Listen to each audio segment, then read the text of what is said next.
tuongelee kanuni. Hakuna kanuni ya mpira wa miguu inayoruhusu timu kugomea mechi kwa sababu wamezuiliwa kufanya mazoezi siku moja kabla ya mechi. Sawa? Hakuna kanuni yote ya mpira wa miguu inayoruhusu timu kugomea mchezo kwa sababu tu wamezuiwa kufanya mazoezi siku moja kabla ya nini? Ya mchezo. Tukirudi nyuma kidogo, Taifa Stars juzi wanacheza na Morocco. Sawa? Wamezuiwa kufanya mazoezi siku moja kabla ya mechi. Waligomea mechi? Walicheza. Kwa nini wacheze? Kwa nini wacheze na walizuiwa kufanya mazoezi? Kwa hiyo unataka Simba acheze? Yaani hiyo kanuni walipaswa waingiza timu uwanjani, baadaye ndipo walete malalamiko kwa TFF kwamba tulizuiliwa kufanya nini? Mazoezi. Kanuni inaruhusu hivyo. Kwani mwananchi? Ndio. Kwa nini tuzunguke? Mambo si yako wazi. Ndio. Timu mgeni anatakiwa afanye mazoezi siku moja kabla ya mechi husika. Akitoa taarifa kwa bodi ya ligi. Ngoja tusikilizane. Akitoa taarifa kwa mmiliki wa uwanja ambaye ni serikali. Sawa? Wasimamizi wa mchezo husika wa kesho yake ambao wanatolewa na bodi ya ligi. Sawa? Wakiwa na taarifa wataruhusiwa kufanya mazoezi. Simba walikwenda pale, barua inayotolewa na TFF ni kwamba Simba hawakutoa taarifa popote kama watafanya mazoezi kwenye ule nini? Ule uwanja. Kwa hiyo walivamia.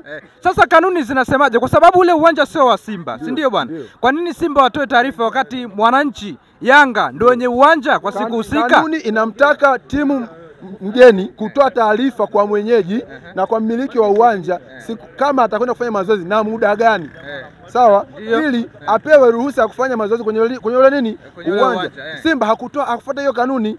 Na ndio maana tunasema tukirudi kwenye kanuni za mpira wa miguu, hakuna kanuni inayoruhusu timu kukimbia mechi kwa sababu tu wamezuiliwa kufanya mazoezi kwenye nini? Kwenye uwanja. Kwa sababu hata Taifa Stars tulipaswa tugomee mechi za tusicheze na Morocco. Sasa mimi tulicheza tukapigwa 2. Mimi nataka kufahamu. Mimi nataka kufahamu jambo moja. Wale mabonsa, unajua Simba walipeleka mpaka timu uwanjani. Wale mabonsa walikuwa wakina nani? Wale mabouncer. Umiliki ule uwanja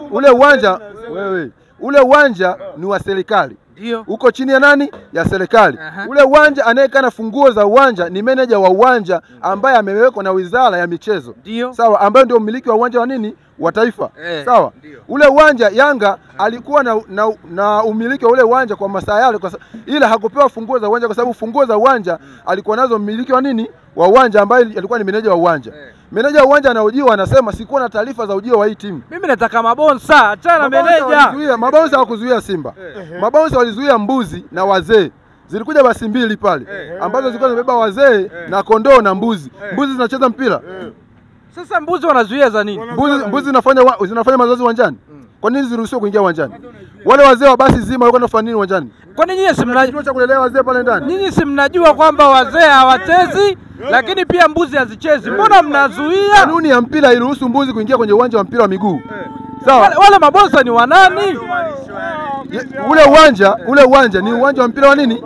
Wa miguu. Wale mabonsa ni wanani? Wale mabonsa hawajulikani wa timu gani kwa sababu moja hawakuonyesha vitambulisho. Karibu. Hebu nimsaidie huyu bwana. Mimi kwanza swali langu halijajibiwa. Halijajibiwa? Naona watu wanalalamika. Muulize tena. Ninauliza hivi. Mimi nimekuja na mbuzi, nimekuja na kichwa cha mtu, haikuhusu wala haitu. Sikiliza vizuri swali. Swala la kuja na watu ambao wenye akili mbovu, watu wafupi. Kwa hiyo barua ya mliopeleka kasi imeandikwa kwamba mmezuia Simba kwa sababu kuna mbuzi. Hilo tuliache. Mimi nimeuliza swali. Naomba swali linyoke hivi.